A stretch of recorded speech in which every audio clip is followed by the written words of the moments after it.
Tu es plein de force. Alors je commence. Léon, tu es mon 11e arrière-petit-fils. Avant ça, il y a 31 petits-enfants et puis il y a mes 12 enfants. Ton papa est mon petit-fils Alexis.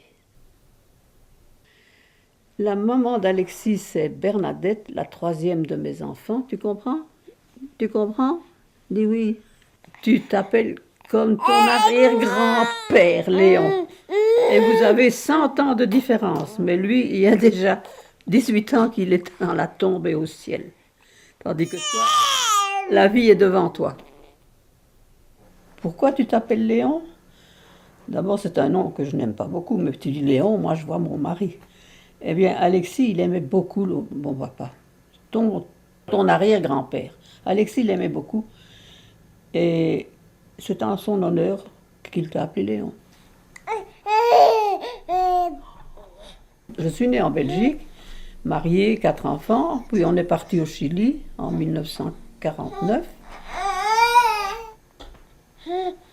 Tu te demandes pourquoi on a quitté la Belgique. Eh bien, ton arrière-grand-père avait une forte personnalité, il était sportif, et il faisait beaucoup de choses très bien. Entre autres, aider un résistant. C'était la guerre et il y avait des gens qui se cachaient, on les a aidés. Et la Gestapo est venue l'arrêter.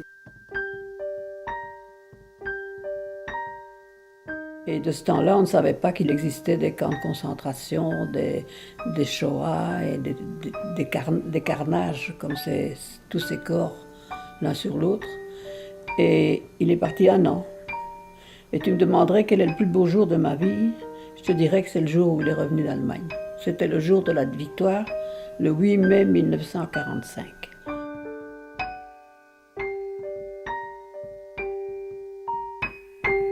Si je l'avais rencontré dans la rue, je ne l'aurais pas reconnu. Il n'était pas maigre, il était soufflé. Il avait les joues gonflées, les poignets gonflés, c'était de l'œdème. C'était pas de la santé, c'était de l'œdème. Quand tu vois tous ces tas de cadavres qu'on jette dans... Quelle horreur. Comment est-ce que l'homme peut être méchant? C'est ça que je veux dire, petit Léon. Sois bon. Parce que ces hommes-là, c'est pas dans leur nature de faire ça. On les force, on les oblige. J'ai demandé un jour à Léon, qu'est-ce que tu ferais si dans ton pays, comme l'Allemagne, on t'obligeait à faire ça, à battre des gens, à les arrêter? Je me sauverais, je me cacherais. Il n'aurait pas fait.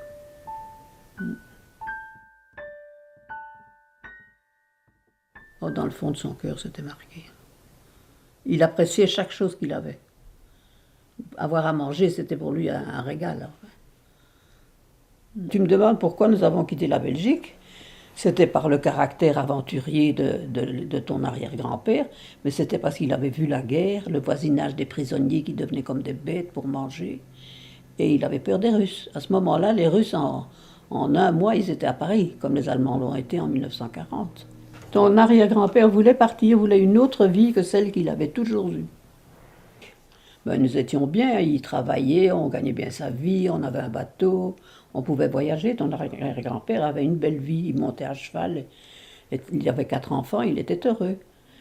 Mais il a entendu parler par relation, etc., d'un groupe qui partait au Chili faire une scierie. Et ça l'a enthousiasmé. Pas d'eau, pas d'électricité, une toilette dehors, tu parles. Pas d'eau pour rincer les couches. Non, c'était de la merde. Tous les 15 mois, j'étais enceinte. Ah, pas drôle, tu sais. Et la vie qu'on menait là-bas, c'était terrible. On mangeait 1 orange par an. Ton arrière-grand-mère, il y a une chose qu'elle aimait au Chili, c'était d'aller à cheval. J'allais à cheval chercher mes provisions en passant une rivière. Les chevaux eux-mêmes, parfois, ne n'avançaient pas. Et si tu poussais ton cheval, tu tombais dans un trou. Il fallait le laisser aller. Et ça, j'aimais aller à cheval chercher mes provisions. Et puis, il y avait des bois. C'est sûr que le gouvernement chilien donnait aux colons. Mais ce bois était inaccessible. Il fallait y aller en bateau. Il fallait descendre les arbres, faire la scierie au fond du lac. L'aventure avait quelque chose d'intéressant aussi, mais ne pas avoir eu de résultat, ça c'était pénible. Tous les sacrifices n'ont pas donné de résultat.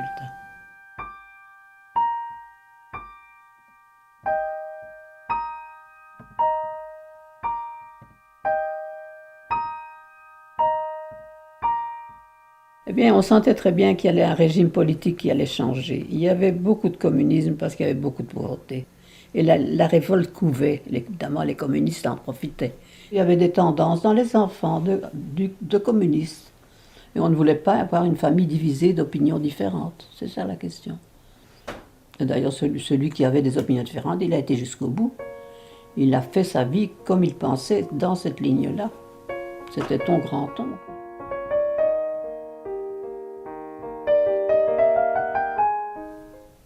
En 1969, donc, on a décidé de partir au Canada. Il fallait liquider tout ce qu'on avait, il fallait caser les enfants, il fallait interrompre les études. Et on est au Canada parce qu'il y avait la langue, etc. Mais ça n'a pas été facile du tout.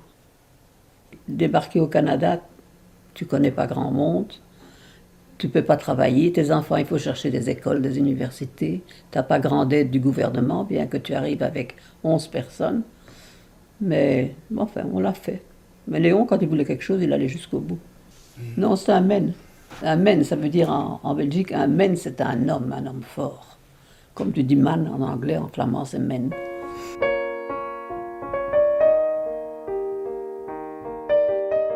Sois honnête, aime les autres, aime-toi toi-même, ça c'est très important. Et confiance en toi, tu es capable. Tu feras comme ton arrière-grand-père, tu seras un homme.